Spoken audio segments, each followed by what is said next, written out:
Donc, merci beaucoup, Florian, et tous les gens de la section de droit civil de l'Université d'Ottawa de m'avoir invité. Je suis vraiment heureuse d'être ici avec vous aujourd'hui.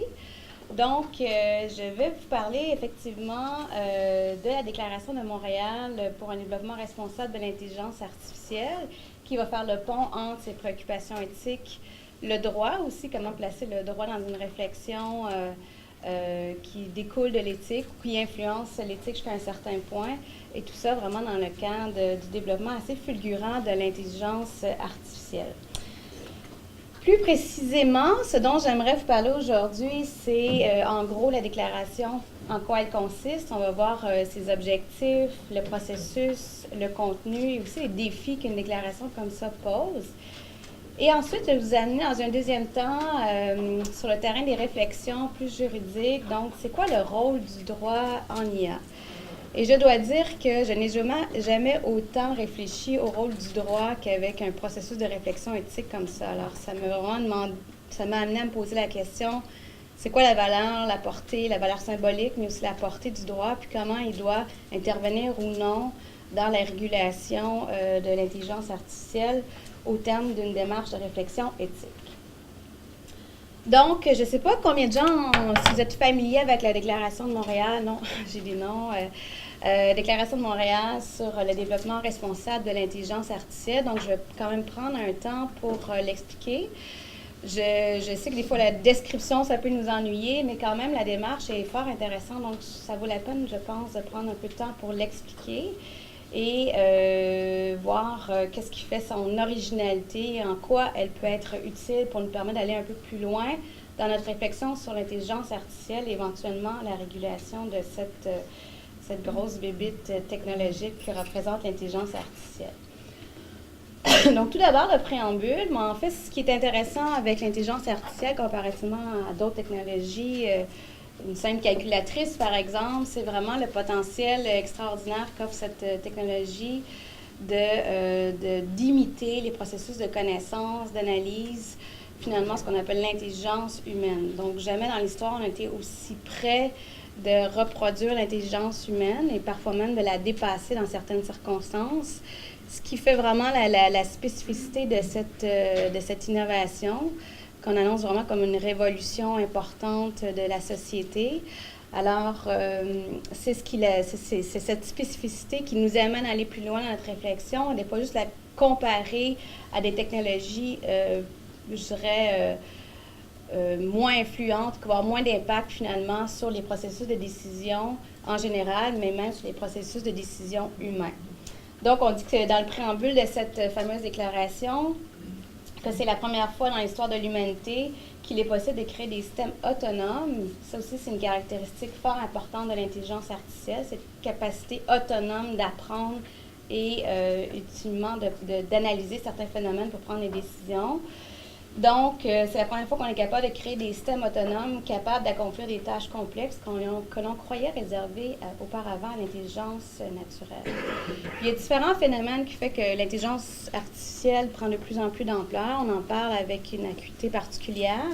C'est vraiment cette combinaison avec le foisonnement d'accès de données massives qu'on appelle. Donc ça, c'est la matière de base de l'intelligence artificielle, la matière première, mais c'est aussi les capacités mathématiques et informatiques qui se sont amplement déployées. Les deux combinés ensemble nous amènent à développer ce potentiel que représente l'intelligence artificielle qui va se développer certainement dans plusieurs secteurs de la société, mais la santé avec une acuité particulière.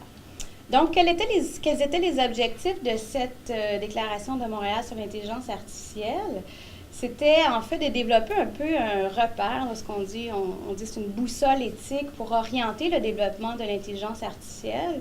Il y a beaucoup d'initiatives qui existent localement, régionalement, évidemment à l'échelle nationale, mais aussi internationale. Puis on voulait essayer de créer des repères pour orienter ces différentes initiatives, parfois isolées, pour être sûr que ça se fasse d'une manière responsable. Donc ça, c'était, en tout cas, être sûr autant que possible que ça se fasse d'une manière responsable. Ça, c'était un peu l'assise première de cette déclaration.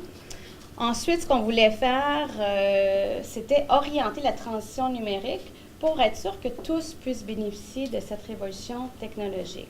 Donc, au cœur de la préoccupation de la déclaration, mais aussi de toute la réflexion sur le développement responsable de l'intelligence artificielle, c'est vraiment d'orienter la transition qui va se passer, le passage de certains modes de vie, certaines pratiques professionnelles, en fait, ce type de pratiques, pour être sûr que la transition se fasse d'une manière que ce ne soit pas juste certaines personnes qui en bénéficient, certains groupes, mais qu'on inclue tout le monde dans les possibilités d'en bénéficier de cette technologie fort puissante.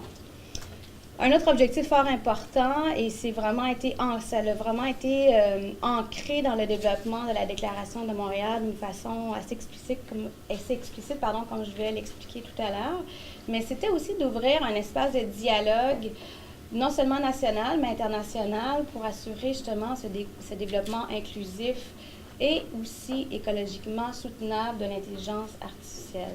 Donc, on avait cette préoccupation de ne pas déconnecter finalement la technique, la science qui développe cette technologie avec les utilisateurs, avec le discours social, avec les préoccupations sociales et de trouver une façon de bien intégrer les deux. Donc, juste mentionner en fait la déclaration, il y a différents acteurs impliqués. Moi, j'étais membre du comité scientifique. On était une dizaine en fait de chercheurs qui étaient plus particulièrement impliqués dans le comité scientifique, mais c'est à l'instigation de Marc-Antoine Diac, en fait, qui a fait émerger cette idée de déclaration co-construite, comme je vais le mentionner un peu plus tard. Et je me rappelle très bien de l'événement. On organisait le forum sur l'intelligence artificielle, le forum international en 2017, si je me rappelle bien. Et je me rappelle le comité scientifique, le comité, oui, je pense que c'est ça, scientifique du forum, en fait, s'était réuni. Puis Marc-Antoine a dit que ça serait le fun de lancer une déclaration, un processus de la déclaration pour le forum, à l'occasion du forum. On a dit que c'est une bonne idée, puis à partir de là, c'est vraiment été un train là, qui filait à toute allure, qui a vraiment changé la vie de Marc-Antoine, mais aussi des gens qui étaient impliqués dans cette déclaration. Alors, voilà pour le contexte. Donc, ce fameux processus je dirais, qui est la signature particulière de la déclaration, parce que, en fait, les déclarations, les cadres éthiques, c'était pas la bonne expression, là, mais normes éthiques qui visent à assurer un bon déploiement de l'intelligence artificielle et un bon développement aussi. Il y en a d'autres dans le monde. Ce qui caractérise d'une manière vraiment plus fine celle de Montréal, c'est ce processus délibératif de co-construction qui a amené tant les experts d'une part que les citoyens, les parties prenantes et autres acteurs, les développeurs, de développer ensemble leur vision de ce qui pouvait être les préoccupations éthiques et de sortir avec un produit qui serait plus proche de ces fameuses préoccupations. Donc, comment on a procédé? Tout d'abord, au départ, il y avait les experts eux-mêmes ont commencé à élaborer ce qui leur semblait être les principes qui devaient guider l'intelligence artificielle. Donc, c'est une espèce de plan de travail, une ébauche par des experts qui ont identifié les principes fondamentaux selon eux, selon leur expertise. Il y en avait 7 à l'époque. C'était les principes de bien-être, d'autonomie, de justice, de vie privée, de connaissance, de démocratie et de responsabilité, qui avaient été un peu plus explicités, évidemment, dans le modèle de départ. Donc, à partir de ce document de base, de cette réflexion initiale, après, il y a eu le lancement de cette fameuse initiative de délibération citoyenne sur les enjeux éthiques et sociétaux de l'intelligence artificielle, au terme de quoi il y a eu ultimement 500 personnes qui ont été consultées. C'était des citoyens, comme je l'ai mentionné, il y avait des experts, des responsables publics, des parties prenantes de l'industrie, des organisations diverses de la société civile, des ordres professionnels, etc. Donc, c'est ce cumul d'acteurs qui ont pris part au processus. Comment ça a été fait plus spécifiquement? En fait, il y a une quinzaine d'ateliers de co-construction, ça c'est le terme qui a été utilisé pour justement essayer de faire émerger ces préoccupations et ces repères qui pourraient être utilisés dans la déclaration. Ça a été fait au terme de différentes initiatives comme des cafés citoyens dans les bibliothèques publiques. On a essayé beaucoup de mobiliser les endroits publics pour favoriser cette interaction citoyenne. Il y a aussi des journées de débat qui ont été organisées avec différentes personnes.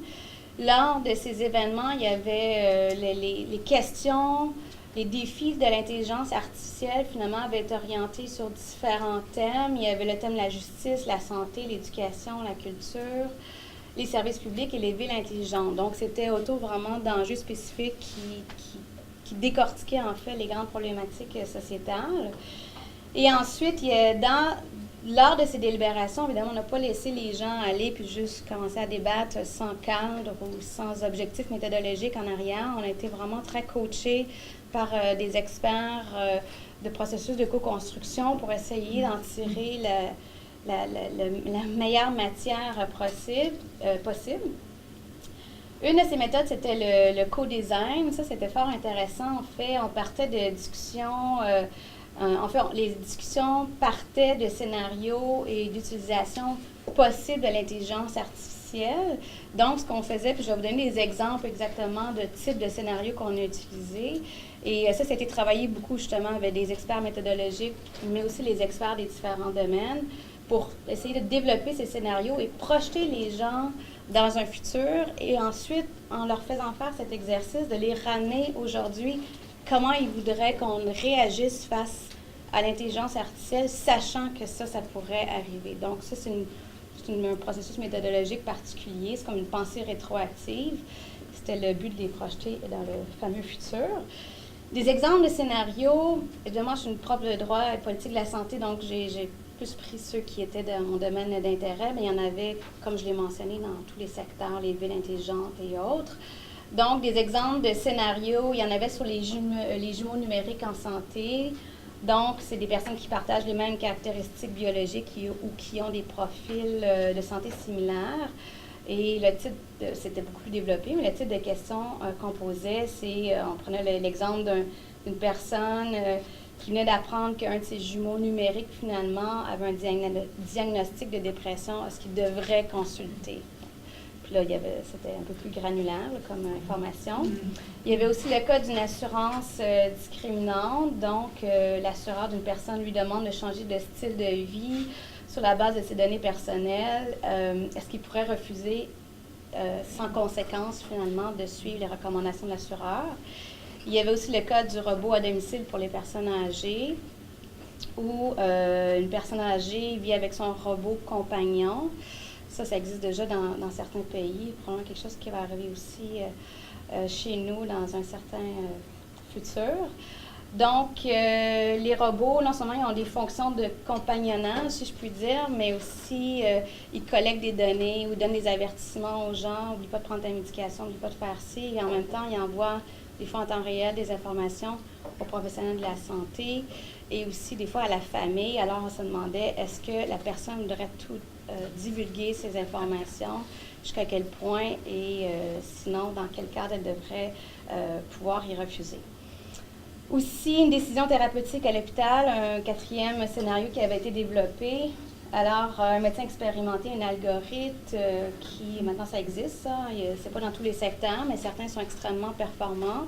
Des algorithmes, qui fournissent des options de diagnostic médical qui peuvent surpasser la compétence d'analyse des médecins par leur capacité d'emmagasiner une quantité impressionnante d'informations qu'un cerveau humain ne peut pas vraiment digérer. Et là, ils n'étaient pas tout à fait d'accord avec le diagnostic à poser, quelles pouvaient être ces possibilités de s'en dégager ou finalement de le suivre. Alors ça, c'était le type de scénario qui avait été développé. Il y avait d'autres méthodes aussi de délibération qui avaient été choisies. Bon, les tables de discussion, il y avait des questionnaires en ligne, donc les gens pouvaient aller sur le site de la déclaration pendant la phase de co-construction pour remplir ce questionnaire et alimenter les réflexions du comité scientifique. Et aussi, il y avait la possibilité de rédiger des mémoires par des groupes ou même des individus sur certains aspects de la déclaration telle qu'elle était développée à l'époque. Donc, c'est l'ensemble de toute cette démarche qui a amené à la Déclaration de Montréal sur le développement responsable d'intelligence artificielle telle que nous l'avons aujourd'hui. Le lancement officiel de cette déclaration a été fait le 4 décembre 2018, dans sa version, je dirais, définitive, mais on va parler des limites de cette expression un peu plus tard. Au terme de quoi il y a maintenant 10 principes, donc on en a ajouté, il y en a qu'on a retirés, on les a reformulés sur la base de la déclaration de départ des experts avec le processus de co-construction, ça nous a amené à finalement modifier cette déclaration-là pour prendre davantage en compte cette information nouvelle qui venait du processus de co-construction. Il y a aussi, pour chaque principe, plusieurs sous-principes qui viennent raffiner davantage notre compréhension de ce que peut vouloir dire le principe, toujours basé sur notre interprétation des informations que nous avons obtenues. Et aussi, il y a des recommandations de politique publique. Donc, qu'est-ce que les citoyens voulaient, qu'est-ce qui les préoccupait, qu'est-ce qu'ils espéreraient qu'on développe pour soutenir ce développement responsable de l'intelligence artificielle. Les recommandations de politique publique ne font pas partie intégrante de la déclaration. Ça vient ajouter, mais ce n'est pas la partie officielle, sauf que c'est aussi très riche pour la suite des choses et notamment pour les juristes. Ensuite, développer des principes juridiques. Donc, des exemples de principes et de sous-principes, de quoi ça a l'air, cette fameuse déclaration. Alors, j'avais des brochures, mais j'ai oublié, désolée. Sauf que, super techno la fille, sauf que c'est disponible aisément sur le site web de la Déclaration de Montréal. Vous avez tout le processus de construction, les rapports qui sont mis sur le site, mais aussi vous avez la déclaration comme telle. Juste vous donner une idée, là, concrètement, de quoi ça peut avoir l'air. Alors, ça, c'est un des principes très chers aux juristes en général, le principe de protection de l'intimité de la vie privée. Donc, d'ailleurs, je mentionne que la notion d'intimité, c'est vraiment quelque chose qui s'est développé avec la co-construction. On ne l'avait pas ciblé, les experts, de cette manière, mais la nécessité de préserver des bulles d'intimité où on n'est pas constamment surveillé ou dans un environnement numérique est ressorti assez fortement lors du processus de co-construction. Donc, la vie privée et l'intimité doivent être protégées de l'intrusion des SIA, des systèmes d'intelligence artificielle et des systèmes d'acquisition et d'archivage des données personnelles, ce qu'on appelle les SAD. Des exemples de sous-principes, des espaces d'intimité doivent être préservés, c'est ce que je viens de mentionner, ne pas être soumis aussi à une surveillance constante de ces systèmes. L'intimité de la pensée et des émotions doit être strictement protégée de l'usage des SIA et des SAD, susceptibles de faire du tort, en particulier de l'usage visant à juger moralement des personnes ou de leur choix de vie. Donc, vous avez une idée un peu du genre de précision qui ont été développées à la suite du processus de co-construction.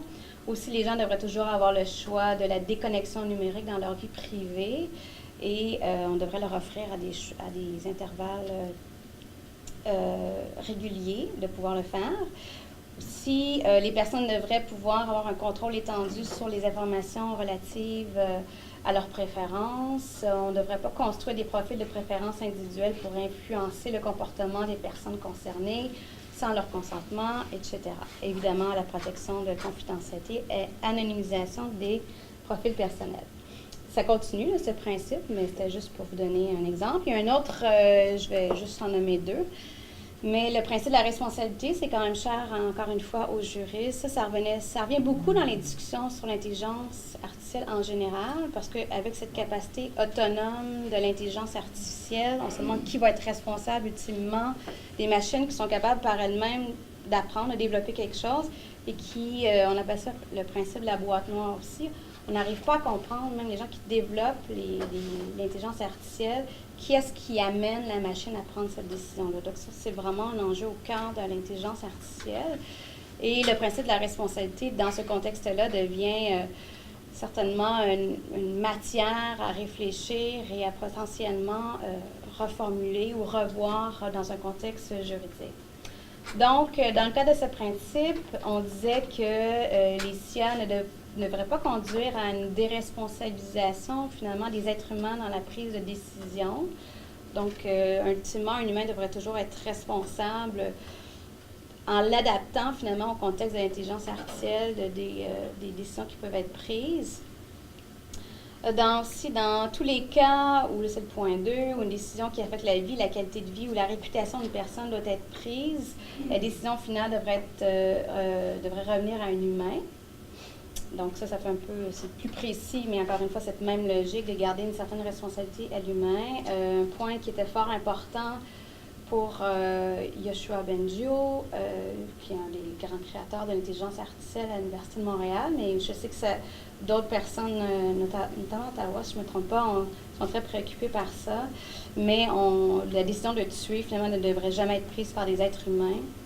Ne devrait jamais être prise par des machines, mais plutôt par des êtres humains. Et on ne devrait pas transférer la responsabilité de ça à des algorithmes. Donc, ce type de réflexion, ultimement, qui découle de l'intelligence artificielle et du processus de co-construction qui l'a alimenté. Des exemples de recommandations aussi, je vous ai dit, il y a eu la déclaration des principes et après, il y a eu des recommandations de politique publique. Alors, les gens, qu'est-ce qu'ils voulaient, ultimement, pour encadrer? Vous rappelez-vous qu'il y a des experts, mais il y a des citoyens, des parties prenantes, il y a plusieurs personnes qui amenaient leur touche. Alors, on a parlé de l'idée de créer un ministère ou un ombudsman des données, que ce soit par province ou plus généralement au Canada éventuellement, dépendamment des compétences. Aussi, la création d'un organisme indépendant de recherche, d'analyse et de recommandation de politique publique sur l'IA responsable. Et ça, juste avant le lancement de la Déclaration de Montréal, il y a eu l'annonce du lancement de l'Observatoire international sur le développement responsable de l'intelligence artificielle au Québec. Alors, c'était vraiment directement lié à cette préoccupation-là, qui va avoir pour mission un peu de monitorer ce qui se passe, de faire de la recherche et d'alimenter les décideurs privés publics dans des recommandations qui devraient être suivies pour en assurer un développement responsable. Certaines personnes ont parlé aussi, en fait certaines, pour que ça soit là, il y avait vraiment quand même un consensus qui commençait à émerger, des processus de certification et aussi d'audit des algorithmes, donc de s'assurer de la qualité, la possibilité de les évaluer aussi lorsqu'ils sont utilisés dans différents secteurs. Beaucoup d'attention a été portée sur la nécessité d'adapter notre formation tant pour le citoyen dans son cheminement scolaire que pour les chercheurs et même les décideurs éventuellement. Donc, tout au long des différents parcours, notamment scolaires, et commencer très tôt à sensibiliser les gens à c'est quoi l'intelligence artificielle, qu'est-ce que ça pose comme défi, et toujours alimenter cette réflexion critique, de se poser des questions, de ne pas prendre les choses pour acquises, lutter un peu contre aussi cette concentration d'informations, les fake news, ce qu'on appelle les choses comme ça, donc qui peuvent être quand même renforcées avec l'intelligence artificielle dans certains cas. Donc, on disait de vraiment bien soutenir le parcours scolaire pour guider les gens. Et aussi, un aspect important, de prévoir tout de suite des programmes de transition professionnelle, des professions qui vont énormément changer. La profession juridique va changer elle-même dans ce contexte-là. Certaines professions dans le domaine de la santé, les médecins, surtout certaines spécialités aussi, vont avoir une transition importante. Donc, pensez dès maintenant à où on s'en va, puis essayer de guider les gens vers des fois une réorientation en partie du moins de leur carrière, puis comment s'y préparer. Soutenir les lanceurs d'alerte, une autre proposition qui a été émise. Donc, les gens qui verraient des algorithmes qui reproduisent certains billets à l'égard des personnes ou qui mènent à des aberrations, des atteintes importantes aux droits ou peu importe le contexte, de vraiment offrir une possibilité de faire émerger ces voies-là et de sensibiliser les gens aux conséquences qui pourraient en découler. Donc, voilà, il y en a plusieurs recommandations. Si ça vous intéresse, vous pourrez y jeter un coup d'œil. Donc, juste voir, je regarde mes courriels, juste voir là. On est tellement occupés de nos jours. Voilà les défis de cette déclaration. Là, j'en parle, on arrive avec un produit intéressant qui ne sera jamais parfait, là, disons-le, mais quand même qui a une certaine légitimité, je pense, de par son processus, mais aussi qui nous a vraiment permis, moi j'ai assisté à des tables de co-construction, mais d'établir un dialogue avec des acteurs qui étaient peu présents dans nos discussions comme universitaires, par exemple. Et aussi, tout ça nous amenait à nous-mêmes nous éduquer sur certains enjeux comme citoyens, comme experts, auxquels on n'aurait pas été sensibilisés. Donc, il y avait quand même une démarche. La démarche en elle-même était très fructueuse et je pense que ça mène un produit avec une légitimité accrue, même si ce n'est pas encore parfait, mais il demeure qu'il y a plusieurs défis qui découlent aussi de cette déclaration. et notamment le défi de comment en faire une déclaration qui ne sera pas juste un autre énoncé de beaux principes avec peu de résonance auprès des décideurs, mais aussi dans les milieux de pratique.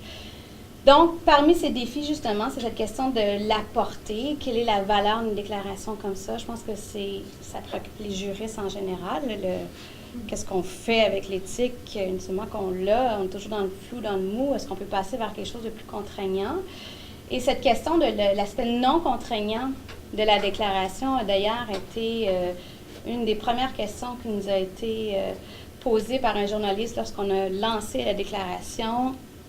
C'était Mathieu Dugas, je pense, qui a dit, bon, c'est quoi la portée réelle de cette déclaration? Elle n'est pas contraignante, qu'est-ce qu'on fait avec ça? Donc, on était bien conscients de cette préoccupation, mais je pense que ce n'était pas du tout le but de l'exercice non plus de développer un outil contraignant.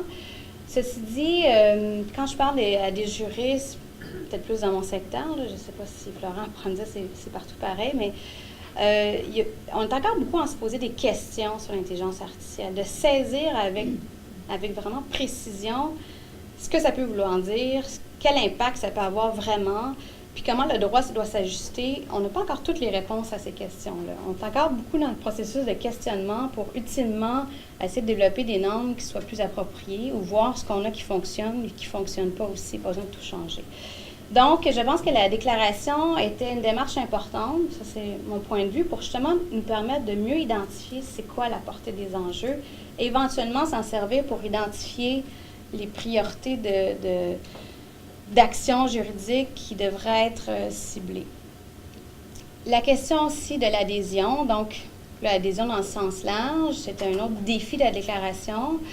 Outre cette réflexion qui va nous permettre de réfléchir plus juridiquement dans un deuxième temps, il demeure que si la déclaration fait l'objet de peu d'adhésion, si en pratique est complètement ignorée par les entreprises, le gouvernement, les chercheurs, bon, qu'est-ce que ça va donner? Est-ce que ça va complètement enlever la légitimité de cet outil? Et ça, d'autant plus que certains changements, certaines propositions qui sont faites dans la déclaration imposent, pas toujours, mais dans certains cas, quand même des changements assez radicaux, des pratiques actuelles des chercheurs, mais autres, comme le fait, par exemple, de montrer les algorithmes aux autorités. C'est vraiment pas, j'ai une professeure de propriété intellectuelle, mais c'est quand même un défi, là, certainement, et pas quelque chose qui est nécessairement évident à faire.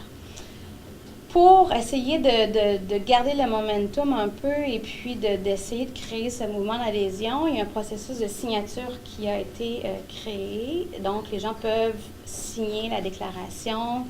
Il y a comme une espèce d'engagement moral à respecter les principes. Évidemment, ça, c'est pas contraignant, mais on a essayé de travailler cette signature. Et je pense, je n'ai plus les derniers chiffres, mais il y a quand même plusieurs acteurs reconnus, mais aussi des petites entreprises et tout, qui demandent de signer, qui ont signé la déclaration. La question qui se pose maintenant, puis je vais revenir dans un instant, c'est le gouvernement du Québec qui veut signer la déclaration, mais qui se demande qu'est-ce que ça peut vouloir dire comme gouvernement quand il signe la déclaration. Ça, je vais revenir dans un instant. Ensuite, un autre défi de la déclaration, c'est l'évolution. Donc, vous savez, dans ce domaine-là, hyper techno, ce qu'on fait maintenant, dans 5 ans, ça va déjà avoir changé. Donc, d'en faire un document qui évolue pas avec ce rythme extrêmement rapide de développement d'intelligence artificielle risque encore une fois de l'affaiblir puis de la rendre inintéressante. Donc, il faut trouver un moyen de la faire évoluer, qu'elle soit capable d'être révisée relativement régulièrement, aussi adaptable, ouverte en fonction des connaissances évolutives des techniques comme telles, et aussi des retours d'expérience des gens sur l'utilisation de l'IA. Donc les gens, ça va commencer à s'implanter de plus en plus dans différents secteurs. Comment on peut capter ces informations, c'est très riche en fait, puis essayer de la rendre pertinente pour adapter éventuellement notre déclaration. Ça, c'est une chose sur laquelle on réfléchit. Et on est en train d'essayer de l'institutionnaliser à l'Université de Montréal et développer des outils qui nous permettraient justement de faire de la co-construction à peu près constante de la déclaration. Donc ça, c'est un projet sur lequel on réfléchit, mais je pense que c'est important de le faire. Voilà, excusez-moi, j'ai soif. Ça a l'air un peu pub pour Pepsi. Là, je vais gâcher ça. Alors, deuxième aspect, ça c'était la portion, vous donner un aperçu de la Déclaration de Montréal, puisque les enjeux, le contenu de cette déclaration et son processus. Maintenant, j'aimerais vous amener sur la réflexion que ça nous amène à faire sur le plan juridique. Puis comme j'ai dit au départ, j'ai jamais autant réfléchi sur le rôle du droit qu'avec cette Déclaration de Montréal, avec cette réflexion éthique qui était pas quelque chose que j'intégrais systématiquement dans mes travaux. Et aussi avec ce contact avec la communauté des chercheurs et des développeurs de la technologie qui nous questionnent beaucoup sur le rôle du droit. Alors, c'est confrontant et en même temps fort intéressant de nous remettre dans une posture de « mais ça sert à quoi finalement le droit? Puis quand est-ce qu'il doit intervenir dans des logiques comme ça, tellement rapides d'évolution? Et comment on peut s'assurer qu'il s'arrime en même temps qu'il protège les droits? » C'est une réflexion intéressante qui n'est pas terminée, mais sur laquelle je travaille en ce moment. Deux enjeux juridiques qui découlent de la déclaration. Il y en aurait d'autres. J'en ai ciblé deux plus particulièrement. Premièrement, c'est de comment juridiciser la déclaration. Donc, comment en faire un outil de réflexion éthique avec ultimement une portée juridique. Alors, il y a deux sous-enjeux qui découlent de ça. Comment on peut utiliser les principes comme tels, puis voir juridiquement à quoi ça peut équivaloir, puis qu'est-ce qu'on devrait développer comme norme. Mais aussi la valeur de la déclaration comme telle, comment la rendre un outil finalement qui soit reconnu, qui peut avoir une portée, comme juste le document comme tel, pas les principes qui peuvent modifier le droit. Dans un deuxième temps, je vais aborder la question, comme je disais, c'est une réflexion encore ouverte sur laquelle je travaille, je n'ai pas toutes les réponses à ça, je pense que je ne les aurai jamais toutes non plus, mais c'est comment positionner le droit finalement dans des logiques d'innovation. Donc, comment juridiciser la déclaration? Et, tout d'abord, il y avait la question des principes qui en découlent. Comment lier le principe, comme vous l'avez vu, le principe de la vie privée et d'intimité avec les sous-principes à une réflexion ou une transposition juridique. Et ça, je dois dire que la pertinence de développer des dispositions juridiques ou légales qui sont adaptées aux considérations de l'intelligence artificielle pour en assurer un développement responsable, c'est sorti très fortement des recommandations lors de la co-construction. J'ai vu ça dans les ateliers, mais vraiment quand on cumule toutes les informations, c'est une grande demande des gens. Je pense que sont préoccupés beaucoup par le poids de cette technologie-là, la vitesse à laquelle elle se développe, le fait qu'elle est dure à comprendre et qu'en ce moment, elle est très normée, auto-normée par la communauté scientifique. Alors, le droit devient comme un contrepoids intéressant qui va rassurer finalement les gens. Est-ce que vous allez vite réguler, parce que nous, on parle de contrôle de ça, et ça devient comme une demande je dirais plus que de la prévisibilité sociale, mais vraiment pour rassurer les gens. Donc, clairement, je pense qu'il y a une pertinence pour pousser plus loin que l'éthique pour amener sur le terrain juridique. Et ça doit être pris en compte par les décideurs. Et comme je l'ai mentionné aussi, la déclaration, pour répondre à cette question, je pense qu'elle est très utile pour nous aider à réfléchir sur les enjeux précis qui devraient être davantage juridicisés. Un exemple de ça, j'ai pris 3 exemples, en fait, je ne sais pas si je vais avoir le temps de tous les aborder, mais des exemples, je vais partir d'une mise en situation plus liée à mon domaine d'intérêt, du secteur de la santé.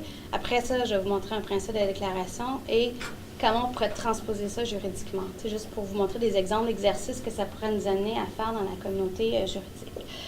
Donc, un exemple d'enjeu en santé, que soit ça se présente en ce moment, mais probablement dans des années à venir, c'est justement ce cas de la présence constante des robots au domicile du patient qui vont être susceptibles non seulement d'avoir des fonctions de compagnonnage, mais aussi de lui donner des conseils santé, des rappels, n'oublie pas de prendre ton médicament, mais aussi qui va colliger des données à son sujet qui pourront éventuellement être transmises à la famille, aux proches et au personnel soignant. Donc, un exemple de principe qui pourrait nous aider à réfléchir ça, et de voir les limites, les enjeux que ça peut poser. Il y a celui de les fameux espaces d'intimité dont je vous ai parlé, qui est lié à la vie privée. Donc, le principe dit que des espaces d'intimité dans lesquels les personnes ne sont pas soumises à une surveillance ou à une évaluation numérique doivent être protégés de l'intrusion de l'intelligence artificielle. Donc, si juridiquement, on essaie de pousser ça plus loin, puis qu'est-ce que ça peut vouloir dire comme transposition juridique, ça pourrait nous amener à développer des droits à la déconnexion numérique qui vont permettre aux individus justement de garder, protéger ces espaces d'intimité et aussi d'éviter une surveillance constante de leur comportement, de leur habitude de vie ou même de leur santé. Je sais que c'est beaucoup plus développé dans le secteur du travail, mais on pourrait le déployer dans plusieurs autres secteurs, notamment dans le contexte de ces robots précis. Un autre enjeu en santé, bon, vous appelez à Info Santé pour obtenir des conseils. Je ne sais pas si ça existe aussi à Ottawa, mais chez nous, c'est au Québec. C'est d'appeler la ligne Info Santé, puis c'est les conseils de base. Mon fils n'arrête pas de tousser. Est-ce que je dois me présenter à l'urgence ou pas? Qu'est-ce que je peux faire? Donc, des conseils de base comme ça, c'est avec une ligne téléphonique. Donc, vous appelez pour obtenir des conseils santé. Un principe de la déclaration, on dit que tout utilisateur d'un service qui recourt à des agents conversationnels doit pouvoir identifier facilement s'il interagit avec l'intelligence artificielle finalement. Donc, si on commençait à intégrer des espèces d'agents conversationnels, les chatbox finalement, dans les services d'info-santé, je pense que juridiquement, on pourrait transposer ça en disant que les gens devraient être informés lorsqu'ils reçoivent un service, qu'il soit public ou privé, du recours à un agent conversationnel. Donc, c'est un exemple de solutions possibles. Troisième exemple, un autre enjeu santé, les priorités d'allocation des soins et même l'octroi de congés de soins dans les hôpitaux, finalement, vont être éventuellement analysés. Ça se fait déjà dans certains endroits sur la planète, mais je pense qu'on va y arriver éventuellement. Va être analysé en temps réel par des algorithmes. Donc, sachant toutes les personnes qui sont à l'hôpital, leurs caractéristiques personnelles, leur état de santé, les ressources qu'on a au moment précis, humaines et tout, on va être capable, en analysant cette information-là instantanément dans les algorithmes, de pouvoir de répertorier la meilleure allocation possible de ressources suivant chaque personne et les ressources disponibles. Donc, un principe de la déclaration qui peut être intéressant pour réfléchir à ça, éventuellement l'encadrer. On dit que la découverte d'erreurs de fonctionnement de l'intelligence artificielle, d'effets imprévus ou indésirables, de failles de sécurité et aussi de fuite de données doit être impérativement signalée aux autorités publiques compétentes, aux parties prenantes concernées ou aux personnes affectées par la situation. Juridiquement, qu'est-ce que ça pourrait vouloir dire, notamment dans le secteur de la santé? C'est de s'assurer qu'il y a une déclaration obligatoire aux usagers de ces services-là, qu'il y a un incident lié à l'utilisation de l'intelligence artificielle. Par exemple, que la priorité d'allocation de ressources, finalement, était erronée, que vous avez été mal classé, puis finalement, il y a des conséquences qui découlent de ça. Peut-être parce que les données n'étaient pas suffisamment adaptées à votre groupe ou vos caractéristiques personnelles ou autres. Donc, on pourrait envisager de l'ajouter déjà à quelque chose qui existe en santé, de déclarer tous les incidents qui surviennent en santé à l'usager et dire que ça inclut les algorithmes, les incidents qui découlent de l'algorithme et aussi de garder ça dans un registre public, comme on le fait déjà pour les incidents de santé. C'est pas nécessairement public, mais finalement qui pourrait être accessible non seulement aux gestionnaires des établissements de santé, mais aux autorités gouvernementales. Autre exemple. Alors, voilà pour ça. Maintenant, la déclaration comme telle, ça avance vite finalement. Donc, comment cette fameuse question, qui est une discussion réelle, on se la pose en ce moment, on travaille avec le gouvernement du Québec, puis on a aussi mis un groupe de recherche, on a développé un groupe de recherche sur l'intelligence artificielle à la Faculté de droit de l'Université de Montréal avec plusieurs chercheurs. On essaie de travailler sur cet enjeu précis. Comment le gouvernement pourrait-il éventuellement assurer la mise en œuvre? Il se pose la question, il cherche des orientations avec ses préoccupations, évidemment, comme décideur économique, garder la compétitivité des industries du Québec, tout en étant aussi en protégeant ses citoyens. Donc, il se pose la question de la valeur de sa signature s'il le fait. Évidemment, d'un point de vue juridique, ça je ne vous apprendrai rien, mais une déclaration est un instrument qui a une portée essentiellement symbolique ou politique. Ce n'est pas contraignant en général. Par contre, le gouvernement pourrait choisir de s'y lier de différentes façons.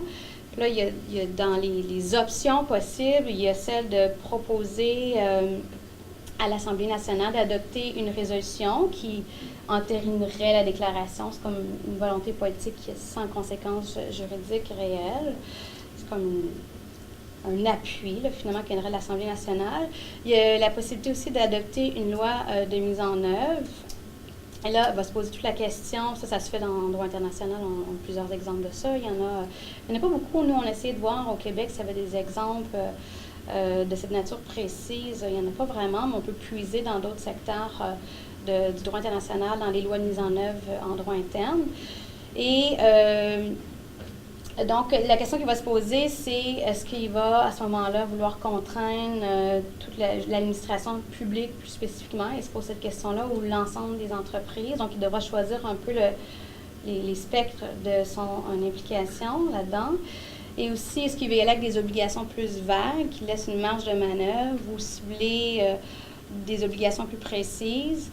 Et un exemple de principe d'obligation dont il pourrait se doter, c'est le principe de réalisation progressive, par exemple, qui existe déjà dans le pacte international relatif aux droits économiques, sociaux et culturels, où on demande aux États qui ont signé ce pacte-là, finalement, de chaque année faire un progrès qui amène à la réalisation des objectifs du pacte. Donc, on pourrait faire la même chose avec la déclaration, avec des indicateurs prédéterminés où devrait à chaque année avoir soit adopté des lois, des règlements, des politiques publiques plus largement, des programmes de formation, des investissements en ressources humaines ou financières qui devraient ensuite qui devraient adopter, mais dans un deuxième temps aussi, desquels ils devraient rendre compte publiquement. Donc, un, tu donnes une obligation de réalisation progressive, puis deux, avec des indicateurs, et tu dois tu te donnes aussi une obligation de reddition de compte de ton progrès pour permettre à la société, non seulement à l'Assemblée nationale, mais à la société plus largement, la société civile, de suivre les progrès et de questionner si tu n'avances pas assez rapidement. Donc, ça, c'est une possibilité. Troisième option pour le gouvernement du Québec, notamment, puis je pense que le gouvernement du Canada se pose la même question aussi, le gouvernement fédéral. Alors, utiliser aussi son pouvoir d'acteur économique, c'est une autre possibilité qui peut lui être offerte dans la mise en œuvre de la déclaration. Donc, plutôt au travers des marchés publics, en encourageant ses fournisseurs et ses partenaires à suivre les principes de la déclaration, là, les offres de contrats publics, ceux qui vont favoriser une mise en œuvre au moins partielle de la déclaration pourront être privilégiés dans l'octroi de contrat. Puis ce que ça va permettre ultimement, c'est de développer une espèce de masse critique d'entreprises, plus souvent québécoises, j'imagine, à la fine pointe de l'IA responsable. Donc, c'est des options qui s'offrent à lui. Maintenant, je vais terminer sur ce dernier point. Comment positionner le droit dans les logiques d'innovation? Donc, c'était le deuxième point de mes réflexions juridiques, où ça m'amène, cette fameuse déclaration. Et je commence avec 3 petits points parce que je suis encore vraiment en train d'y réfléchir. C'est très confrontant. En fait, les gens qui développent cette technologie-là, et les scientifiques, dans mon domaine, je travaille beaucoup avec les gens en sciences de la santé, il y a une relation un peu amour-haine avec le droit qui nous amène beaucoup à expliquer à quoi on sert finalement. Puis le reproche qu'on se fait souvent donner, c'est probablement vous nous empêchez d'innover, vos lois sont complètement inadaptées. Puis d'un autre côté, ils sont comme un peu un esprit de contradiction, en tout cas surtout en intelligence artificielle. Bien là, il va falloir que vous régulez, là, vous êtes vraiment en retard, là, il y a des choses à faire. Puis là, je me disais, bon, OK, comment on navigue à travers tout ça?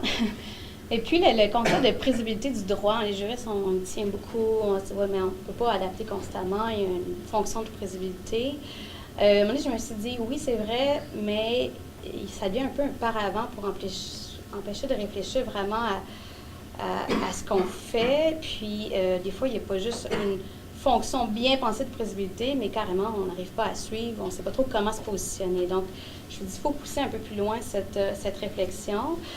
Et dans le cadre de l'intelligence artificielle, et ça pourrait s'appliquer à d'autres secteurs, c'est vraiment une balance constante entre stimuler l'innovation, mais aussi assurer une protection, donc la protection des droits, puis également de bien naviguer à vers ces deux éléments. Puis là, en poussant un petit peu dans la littérature, mais il n'y a pas beaucoup de choses là-dessus, surtout que moi, j'ai concentré ma réflexion sur comment positionner le droit dans des systèmes socio-techniques où il y a une composante technique puis une composante socio-humaine, les relations, etc., qui constamment sont en train de s'auto-influencer pour créer quelque chose qui est très dynamique. Il y a comme deux grands courants, en fait, de positionnement du droit, puis ils ne sont pas hyper bien articulés, mais voici ce que je fais part de ce que j'ai pu trouver, puis un peu alimenté par ma réflexion aussi. Donc, il y a comme un choix d'y aller avec du ex post, en fait, où on positionne le droit un peu à la remorque de la science, je peux dire. Ça, c'est une logique qui existe. Il y a un aspect culturel aussi. Ça va être privilégié par certains types de législateurs à travers le monde plus que d'autres. Mais en fait, on dit en gros que le droit doit suivre la marche de la science, the march of science, et qu'on doit laisser plutôt à la communauté scientifique le soin d'identifier les questions qui éventuellement vont mériter l'attention du droit. Donc, laissez-nous agir. On va commencer à identifier qu'est-ce qui fonctionne bien par consensus ou pas. Puis quand on va dire, OK, il y a quelque chose de vraiment, une niche précise, quelque chose où le droit doit intervenir, on va le signifier à l'attention des autorités pertinentes. C'est une logique beaucoup plus basée sur l'autorégulation. Hein, les experts s'autorégulent entre eux. Puis le droit devient davantage, en fond, réactif. Puis il n'y a pas une grande capacité, en général, d'influer sur la création de l'avenir technologique. La science, ultimement, dans une logique ex post comme ça, va devenir très normative. C'est elle qui va créer les normes de ce qui est normal, ce qui n'est pas normal. Et ultimement, justement, va signifier au droit quand est-ce qu'il doit intervenir. Et dans une logique comme ça devient, c'est pas impossible, mais c'est quand même plus difficile pour le droit de freiner cette science normative, finalement. Je dis qu'un petit pas pour le droit, un grand pas pour la science. Donc, ça, j'ai quand même des citations concrètes d'autorités régulatrices dans le monde qui ont vraiment cette vision-là. Laissons l'innovation aller, puis c'est vraiment cette marche de la science qui devrait nous guider dans nos fonctions de régulation. L'avantage que ça a, c'est que ça accélère des logiques comme ça, ex post, beaucoup l'innovation. Il y a peu de freins, même si quand même il y en a toujours un peu. Les risques que ça présente, c'est que l'innovation, finalement, peut quasiment se développer d'une manière indépendante des valeurs sociétales plus larges. Et ça va créer, ultimement, des pertes de confiance dans l'innovation par quelque chose qui faisait peut-être consensus ou qui fait du sens pour les experts, les scientifiques, mais qui est en inadéquation avec les valeurs de la société, mais qu'elles évoluent. Et ultimement aussi, puis il y a des exemples de ça, ça fait qu'il y a une faible implantation de cette technologie par la suite. Les gens ne se l'approprient pas, tant les utilisateurs en général que même certains experts. Donc, c'est une perte de coût, mais c'est pas juste financier, mais sur plusieurs plans. Et ultimement, ce que ça peut amener aussi, c'est quand ça se développe vraiment trop en amont du droit, quand le jour où le droit va intervenir, des fois, ça ne veut pas nécessairement dire qu'il va juste sanctionner ce qui avait été fait, mais ça pourrait amener un rejet dans certaines circonstances de ce qui aura été développé. L'autre perspective qu'on peut avoir, c'est vraiment une vision très temporelle du droit, donc c'est quand même peut-être un petit peu binaire comme logique. C'est la perspective ex ante. Donc, l'innovation est encadrée, mais presque même déclenchée sous ce que j'appelle le leadership juridique. La communauté scientifique va surtout évaluer ses options en fonction des paramètres juridiques. Ce que ça va amener dans les avantages, c'est que ça augmente la confiance potentiellement vers l'innovation, mais du moins du point de vue, je dirais même surtout du point de vue des citoyens, parce que ça va permettre de définir clairement qu'est-ce qui est attendu, qu'est-ce qui est possible de faire, qu'est-ce qui va être sanctionnable. Donc, les gens qui s'écartent de ces paramètres juridiques vont pouvoir être sanctionnés assez clairement. Les risques, c'est que le droit évolue, comme on le sait, beaucoup plus lentement que la science, et donc ça limite beaucoup les perspectives d'innovation et le développement, les retombées sociétales qui peuvent en découler aussi, même si l'innovation ne mène pas toujours à ça, elle a quand même un potentiel de le faire. Et aussi, un risque que ça peut amener, c'est que la communauté scientifique va considérer le droit un peu comme le maximum qu'elle a à respecter. Donc, le droit ne ça, puis le droit est formulé souvent d'une manière assez large aussi. Donc, le manque de granularité va laisser beaucoup de souplesse dans ce qu'ils peuvent faire ou pas au-delà de cette norme générale. Et donc, bon, je respecte le droit, je peux faire probablement le reste, puis perdre un peu cette capacité de réflexion, de réflexivité sur ce que je fais, c'est correct, qu'est-ce que ça pose comme enjeu. Et donc, souvent aussi, ça va faire vraiment, ça va mettre en relief la pertinence de développer des outils de réflexion éthique pour guider pour faire un tout un peu plus cohérent. Donc, à travers ces deux grandes perspectives, ex post, ex ante du droit, je me suis dit comment on peut changer cette perspective un peu binaire qui ne permet peut-être pas nécessairement de prendre en compte d'un côté le besoin d'innover et de protéger les droits, puis qui nous mène peut-être éventuellement vers un gel paradigmatique, là, de paradigm freeze, que je dirais. Donc, on est soit dans une logique, on est soit dans l'autre, puis on n'a comme pas nécessairement une capacité intégrative qui nous permet quelque chose qui prend les considérations qui viennent des deux grandes visions et éventuellement de développer quelque chose qui reconnaît l'interaction constante du milieu technique et du milieu social, surtout dans le développement de l'intelligence artificielle. Puis là, je suis en train pour essayer de penser à une régulation qui prend en compte cette interaction constante, j'ai commencé à explorer un concept qui est encore en train d'être réfléchi et pas tout à fait à maturité, mais ce qu'on pourrait appeler l'équilibre juridique socio-technique, le socio-technical legal equilibrium. Puis je pense que, ultimement, le but de ce concept, qui va être une matrice d'analyse, un outil intellectuel aussi pour penser le droit, c'est vraiment un outil qui nous permettrait de faire un arbitrage entre l'innovation technologique et la protection juridique. Je pense que pour y arriver, puis je ne suis pas encore 100% certaine de ça, c'est qu'il faut développer une espèce de norme commune, un objectif commun entre les deux secteurs et travailler à développer notre régulation autour de cet objectif commun. Ce qui pourrait, je pense plus en anglais de l'article que je suis en train d'écrire, qui est en train de faire à maturité, mais ce que j'appelle en anglais le Norm of Common Purpose, pour guider vraiment cet arbitrage. Par contre, on pourrait aller vers aussi un autre choix, plutôt que cette norme, développer une réglementation plus horizontalisée qui peut facilement voyager d'un secteur à l'autre. Donc, comment on pense aussi à une réglementation qui voyage comme ça? Qu'est-ce qui doit la caractériser, puis à quoi elle doit mener? Par exemple, moi, je le pense plus dans un système de santé apprenant, donc les systèmes qui vont être constamment basés vers une utilisation des données qui provient de vos téléphones intelligents, des données à l'hôpital, vos tests, etc., données positives, négatives. Donc, je le pense dans un système comme ça qui va constamment être utilisé pour apprendre, puis essayer de vous donner la meilleure information, puis aussi s'améliorer constamment. Je me suis dit peut-être que cette norme commune pourrait être que les données de santé, finalement, représentent plutôt un bien public dans un contexte précis et avec beaucoup de raffinement à faire sur qu'est-ce que ça veut dire. Ça, c'est pas banal, là, reconnaître que les données en santé deviennent un bien public. Et là, on pourrait tu te mets à réfléchir à qu'est-ce que ça peut vouloir dire comme réglementation.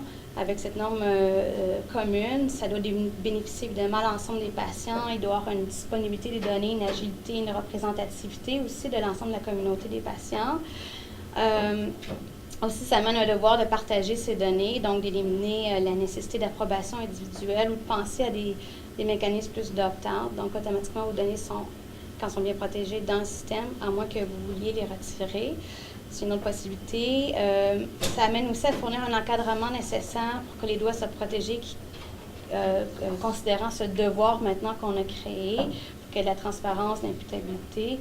Et par exemple, ce que ça pourrait vouloir dire juridiquement, quand on fait toute cette démarche, c'est de créer plutôt des comités d'évaluation des données massives, qui est déjà quelque chose qui a été proposé par le professeur Cohen à Harvard. Donc, ces comités-là au sein des systèmes de santé, que ce soit par établissement de santé ou plus généralement là, dans les structures du système de santé, ça serait des comités qui incluraient notamment des patients dans leur gouvernance, mais qui permettraient de déterminer c'est quoi les conditions appropriées pour atteindre cet objectif que les données sont un bien public. Et aussi évaluer si on respecte bien cette obligation. Donc, est-ce que l'utilisation des données qui est faite est pertinente? Est-ce qu'elle est sécuritaire? Est-ce qu'elle permet une rétroaction, une boucle de rétroaction pour constamment améliorer? Donc, de plus déléguer ça à des organismes souples qui sont capables de manœuvrer dans l'innovation, mais qui protègent aussi les droits. Donc, voilà, je pense que j'ai abusé de mon temps. Ça, c'est ma conclusion. C'était un peu une thérapie là, quand j'ai fait ça. Moi, personnellement, je suis une personne assez résistante à la technologie en général. Puis je suis plongée dans ce domaine-là ultra technologique, qui est fascinant honnêtement, mais Florian va rire, mais je veux dire, Twitter, je savais pas quoi faire avec ça. Bon, bref, je suis toujours un peu je traîne toujours un peu en arrière, mais ça, c'est les émotions en images que je vis comme juriste un peu arriéré technologiquement dans un monde hyper techno. Je m'ennuie du premier Mac que j'ai eu quand j'étais jeune, mais c'était donc plus simple à cette époque, le fameux petit Mac-là. Des fois, tu es complètement sous l'eau quand les scientifiques ultra de pointe te parlent de l'intelligence artificielle puis des formules mathématiques. Wow, c'est une question, mais sous l'eau. Puis aussi la caricature Love, Gravity, Strictly Enforced. Ça, c'est faut pas se rendre là non plus par un écart de compréhension. Ça demande beaucoup de collaboration entre les scientifiques et les juristes pour comprendre bien le phénomène, pour le réguler, pour pas arriver non plus à des aberrations juridiques. Puis l'autre, c'est juste que ça m'amuse. C'est clair que des fois, je peux pas non plus questionner tout ce que les scientifiques me donnent, mais j'essaie de faire le plus possible pour justement qu'on puisse développer cet équilibre dans nos fonctions réciproques. Alors, voilà, merci.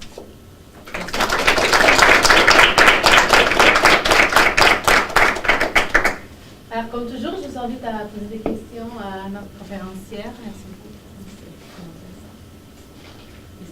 C'est très intéressant, c'est très intéressant. C'est vraiment une présentation que j'aimerais avoir à donner à mes étudiants dans le cours de droit et technologie. J'en étais sur vos réflexions sur la réaction, laissons la science progresser, ou le droit ante ou ex post. Et je me demandais si vous allez être d'accord avec mon idée que cette réaction-là, elle est pas identique dans tous les pays. Non, pas du tout. Elle n'est pas identique selon la philosophie qu'on suit surtout. Est-ce qu'on est un moderne ou un post-moderne?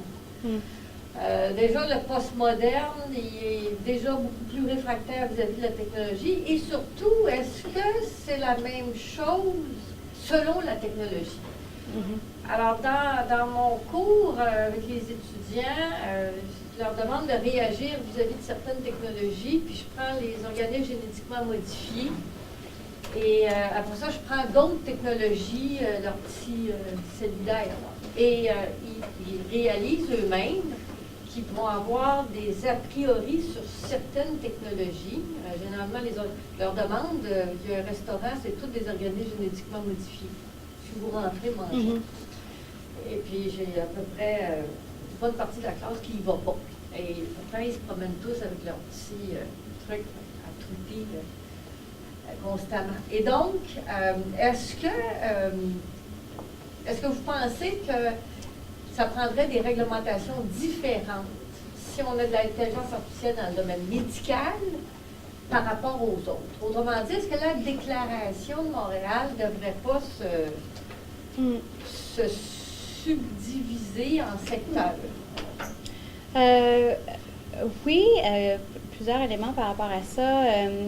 Puis justement, le groupe de recherche juridique sur l'intelligence artificielle que nous sommes en train de mettre sur pied à l'Université de Montréal, justement, se divise. Il y a comme un grand chantier de gouvernance algorithmique. Là, il y a la juridisation de la déclaration, il y a parties prenantes, bon, il y a différents chantiers, puis après, il y a des chantiers par secteur. L'accès à la justice, l'économie, le travail et la santé. Donc, je pense que c'est très... il faut penser de manière... en fait, des deux façons. Non seulement, plus généralement, qu'est-ce que ça peut vouloir dire dans la société, mais certainement d'une manière très contextualisée pour le secteur d'application qui, effectivement, sa propre logique, ses propres avancées. Je parlais justement des exemples de la mise, l'utilisation des principes de déclaration pour en faire un principe juridique. Bon, en santé, justement, on a déjà des déclarations obligatoires, des incidents. Bon, là, ça te permet d'avoir une réflexion beaucoup plus ciblée par rapport aux enjeux que ça présente. Donc, je dirais oui. Clairement, c'est une question culturelle aussi dans cette vision ex post, non seulement par pays, je dirais. Il y en a qui sont beaucoup plus dans l'innovation, puis limiter la réglementation le plus possible. Les États-Unis, c'est un exemple. Mais au sein des communautés même, je pense que même dans les scientifiques, les gens dans l'innovation technologique ont une propre philosophie de ça, puis les médecins vont en avoir une autre, puis dépendamment si sont plus dans de logique de marché privé, public, de services publics, ça va changer aussi. Donc, il faut quand même naviguer à travers ces différentes subtilités. Puis justement, le legal equilibrium que je suis en train le principe que je suis en train de réfléchir, c'est que ça nous amène justement à pas juste penser très déconnecté sur le rôle du droit puis de la science dans la société, mais puis de retomber ça dans une vision plus contextualisée des enjeux, puis de penser davantage à travers cette loupe pour développer une réglementation qui est plus adaptée, là. Sinon, on fige par le fait qu'on est tellement zoom out, finalement, du problème. Oui? Je me demandais, dans la mesure où vous parlez beaucoup de l'importance de la formation, plus on éduque notre génération à ce genre, aux enjeux par rapport à l'intelligence artificielle, dans quelle mesure est-ce qu'il pourrait y avoir vraiment un enjeu juridique fondamental à résoudre? Je m'explique.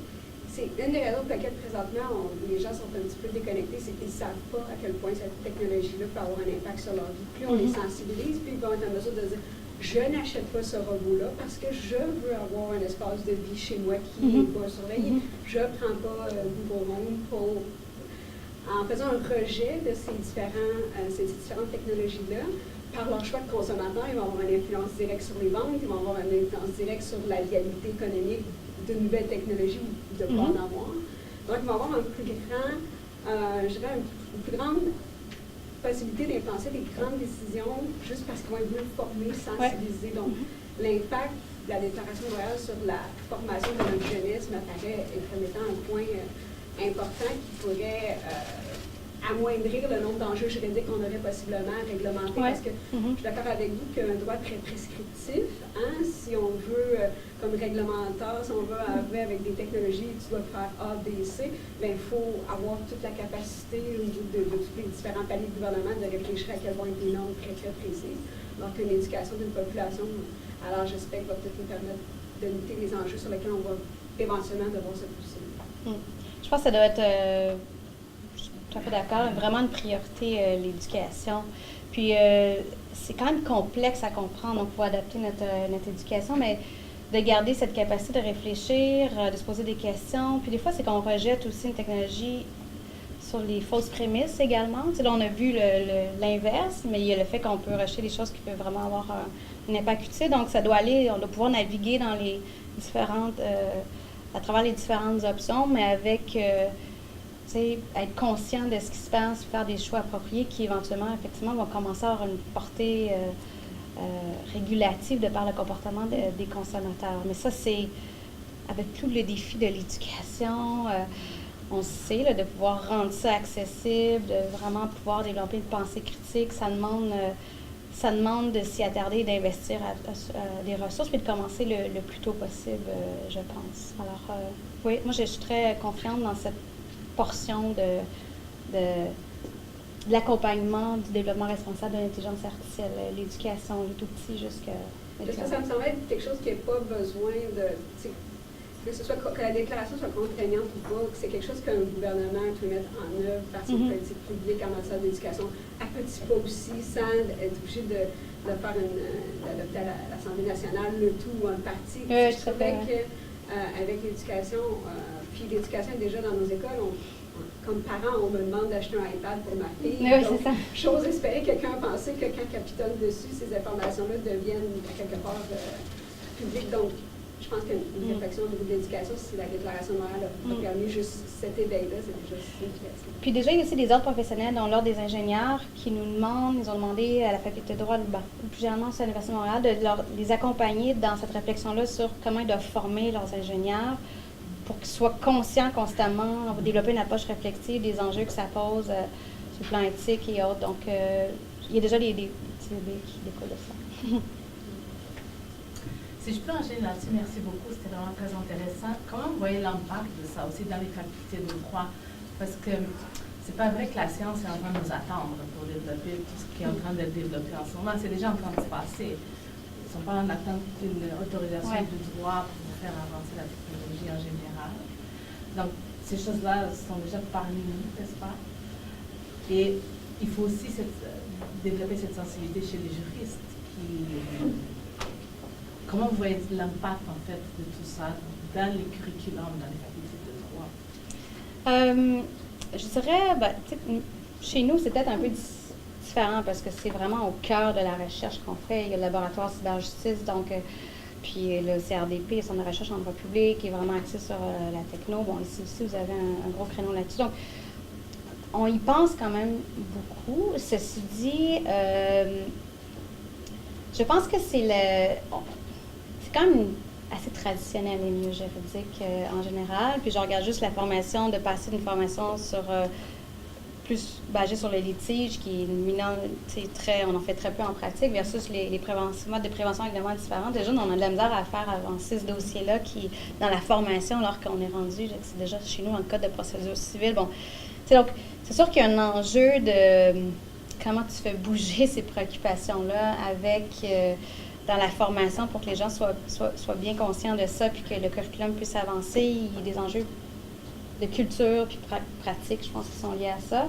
On est quand même conscient que ça arrive, mais je pense que ça va venir du marché, en fait. Il y a déjà beaucoup, les étudiants nous questionnent davantage ils sont inquiets sur est-ce qu'ils vont avoir un travail en certaines facultés de droit, est-ce qu'ils ne vont pas juste être remplacés par des algorithmes et tout ça.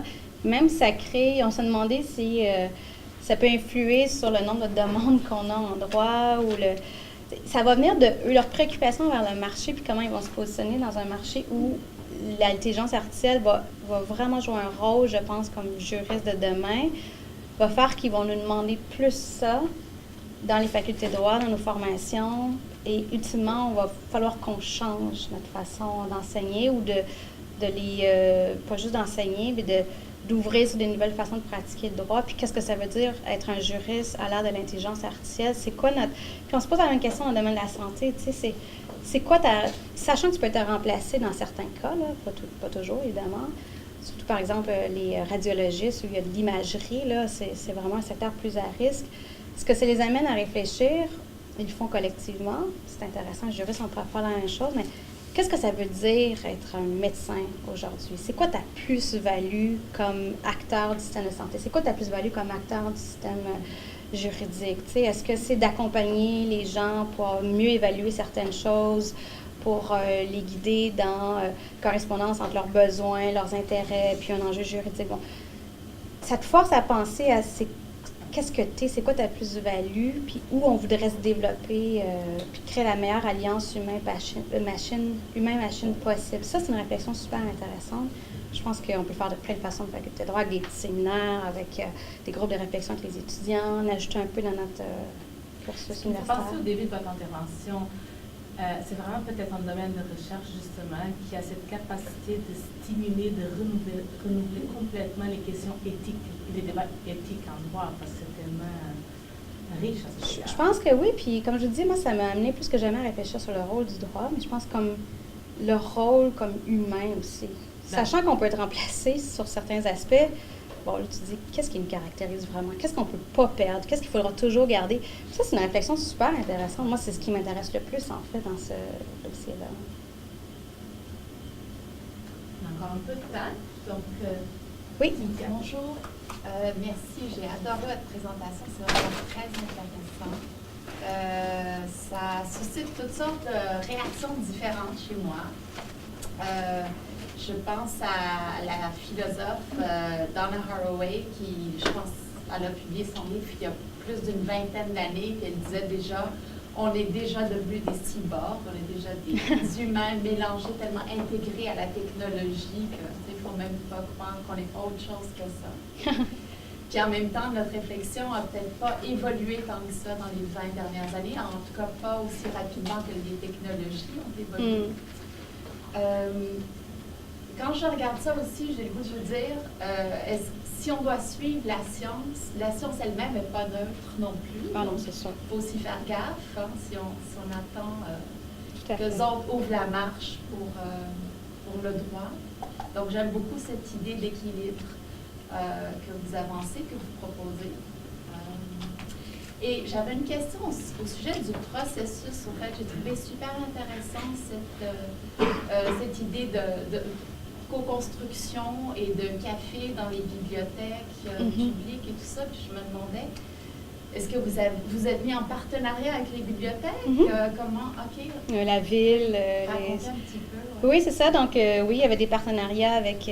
on voulait vraiment que ça soit dans des lieux symboliques pour le public aussi. Puis réinvestir ces lieux-là avec des réflections universitaires. Donc, tu sais, on voulait trouver un meilleur amalgame, de rapprocher les universitaires aussi des citoyens. Donc, on essaie de penser à des milieux comme ça, symboliques, et c'est pratique, là, accessible à tout le monde. Donc, il y avait des partenariats avec les bibliothèques. Il y a eu tellement de partenariats là-dedans, honnêtement, c'est fou. Je pense qu'on a travaillé fort pour y arriver, puis beaucoup plus d'autres que moi, évidemment, là, qui s'occupaient de la logistique de tout ça. Il y a eu des partenariats avec la ville. On s'est déplacé aussi à différents endroits, on est allé à Québec. Donc, oui, il y avait plusieurs partenariats, mais toujours avec un accueil là, très fort de ces institutions-là. Ouais. Puis on n'a jamais eu de problème de trouver des individus, de les faire parler. Les gens sont vraiment intéressés, parce que des fois on se dit « Ah, ça n'intéresse pas les gens, c'est trop compliqué ». C'est faux, là. Ils ont des questions très pertinentes qui, tu fais « Ouais, je n'avais pas pensé à ça, qu'est-ce que ça peut vouloir dire ». Leurs préoccupations sont différentes, mais c'était vraiment riche, là, ça c'est sûr. Est-ce que pour mobiliser les connaissances qui ressortent de la déclaration, est-ce que vous allez encore utiliser ce processus-là? Pour la faire évoluer, là, vous voulez dire? Ça, c'est une réflexion que nous avons en ce moment. Surtout Marc-Antoine, qui est l'instigateur de la déclaration. Puis le professeur Abrassard aussi, qui était le spécialiste de la co-construction, la méthodologie de la co-construction, sont en train de réfléchir à comment, justement, à partir du produit qu'on a, on peut faire évoluer le processus avec une démarche de co-construction, peut-être un petit peu différente, peut-être en partie la même. Ça fait partie de nos réflexions actuelles. Parce que la déclaration, en fond, ça fait 2 mois là, qu'elle est sortie. Puis là, on se promène un peu partout pour même avec d'autres déclarations, c'est quoi les ponts, qu'est-ce qui se passe en Europe, comment ils voient ça. Donc, tu sais, il y a comme une autre démarche, une autre vie qui existe de la déclaration, mais celle-là, elle est vraiment une préoccupation qui reste en filigrane, mais qu'on n'a pas encore tout à fait décidé. Mais on sait qu'on va le faire, mais on ne sait pas comment encore. Je reviendrai vous en parler si Est-ce que vous aviez une idée du profil des gens qui venaient comme ça dans les bibliothèques? Ça a été tout documenté, ça. J'avoue que je ne me rappelle plus, là, mais oui, on a gardé traces de hommes, femmes, tous les degrés d'éducation, tout ça. On était intéressés de voir. Ouais. Oui, bien, c'est intéressant de voir qui se prête à l'exercice. Non, Oui, ça, on était intrigués aussi. Là. Donc, j'ai pas je m'en rappelle plus, mais on a cette information-là. Okay. C'est disponible sur votre site? Sur le site, je pense, oui. Ouais. Mais du point de vue de la recherche, quelle serait pour vous la plus-value de travailler comme ça dans cette méthodologie de construction et aussi d'élargir les partenaires qui participent même à la construction des idées, des concepts, n'est-ce pas? Oui, tout à fait. Sur le plan de la recherche, Mais je pense que ce qui est très éloquent, c'est qu'on est parti d'une déclaration, les experts, on était pas mal sûrs de notre coup, on a couvert les principes, puis tu vois vraiment la médiation qui se passe, puis un nouveau produit. Donc, je pense que pour un chercheur, ça te dit aussi, ça dépend ce que tu veux faire, mais si tu veux avoir une meilleure adéquation possible entre les préoccupations sociales, des fois les juristes pensent à ça aussi, et la régulation, il y a une plus-value à une démarche comme ça, je pense. Donc, ça, c'est sur le plan de recherche, c'est ce que ça me dit. Plus largement, outre la démarche qui amenait un processus d'éducation pour les experts, les parties prenantes, les citoyens, en parlant entre nous, en essayant de comprendre. Il y avait aussi des gens qui expliquaient c'était quoi la technologie, l'intelligence artificielle quand on faisait les ateliers de co-construction. Donc, il y a le processus d'éducation qui a été utile en lui-même. Après, les gens en parlaient dans leur famille. Tu sais, c'est vraiment une petite boule de neige. Mais je pense que ça augmente aussi la légitimité d'une déclaration. Je ne sais pas jusqu'à quel point, hein, tu sais, je ne sais pas où on part, puis on va d'un côté de la légitimité, le baromètre, mais je pense que ça... C'est vécu comme ça. Oui. Donc, il y a la question de la légitimité peut-être en recherche aussi, qui découle de démarches comme ça, qui peut être creusée plus. Est-ce que nous avons d'autres questions? Oui. J'ai vraiment beaucoup apprécié votre présentation. Je remercie un bibliothécaire d'ailleurs qui m'a transmis la publicité. Moi, je suis une ancienne de l'Université d'Ottawa, graduée depuis plusieurs années. Je travaille au fédéral, à la Commission des relations de travail. Puis, ça fait des années qu'on se penche sur des problématiques de technologie au niveau du fédéral, les impacts que ça a dans les décisions. Moi, je conseille des décideurs depuis des années. Et on voit là, que ça s'en vient, l'intelligence artificielle dans le domaine de la justice, on est très préoccupé de l'impact. Entre autres, le ministère de la Justice fait des projets pilotes en ce moment dans le domaine de l'immigration, droit fiscal, pour utiliser des algorithmes pour retracer des précédents. Puis à ce moment-là, c'est ça ce qui est présenté dans le décideur. On voit aussi que de plus en plus d'articles sur est-ce que l'intelligence artificielle peut remplacer un décideur. Alors, c'est des problématiques sur lesquelles on se penche. Puis on a eu à se poser beaucoup des questions de l'interaction de la technologie et de la vie privée. Puis quand vous parlez des solutions, des pistes de solutions, comment on peut en venir à trouver essentiellement un équilibre, une suggestion, peut-être une piste à explorer autant au Québec, au fédéral que dans les autres provinces, c'est des organismes comme les commissaires à l'information, à la protection de la vie privée, les conseils de la magistrature, parce que ce qu'on a fait au fédéral, entre autres pour les décideurs, c'est qu'on a adopté des déclarations du conseil de la magistrature, par exemple. Si le conseil de la magistrature au fédéral adopte cette déclaration, ben ça a des impacts sur les tribunaux quasi-judiciaires, parce qu'on a fait la même chose. On avait une problématique de plainte au fédéral où des individus se plaignaient que leur information personnelle apparaissait dans les décisions. Alors, pour avoir un équilibre, on a utilisé ces déclarations-là. Donc, c'est peut-être pas législatif au sens d'avoir une loi, parce qu'on sait comment ça prend du temps. C'est très, très long le changement. Donc, en passant par des organismes comme ça, ça a changé le droit définitivement au niveau du fédéral. On est beaucoup plus sensible au renseignement personnel dans les décisions. On est beaucoup plus conscient maintenant de l'impact des technologies. Les décideurs sont formés en conséquence. Donc, c'est ça, j'ai pensé beaucoup à ça. Moi aussi, je suis en très grande réflexion. Je vous comprends parce que chez nous, c'est la même chose. Les décideurs et les gestionnaires d'un conseil sont assez réfractaires à ce qu'on leur dit notre point de vue. Ils veulent aller dans une certaine direction. Nous, c'est des scientifiques, donc on vit les mêmes choses. Je sympathise énormément. Merci. Mais je vous propose ça comme peut-être quelque chose qui a été déjà discuté, mais ça peut peut-être amener des changements plus par l'entremise de la jurisprudence qui va faire qu'éventuellement tout à fait. Parce que c'est ce qu'on voit chez nous. La jurisprudence change à cause des protocoles comme ça qu'on adopte d'institutions qui nous viennent. Puis même ça, c'est clair que même j'ai eu beaucoup la réflexion sur le rôle du droit parce qu'on me la pose, puis je suis une juriste, bon tout ça, mais de penser que les normes contraignantes n'ont aucun impact, ça serait un leurre.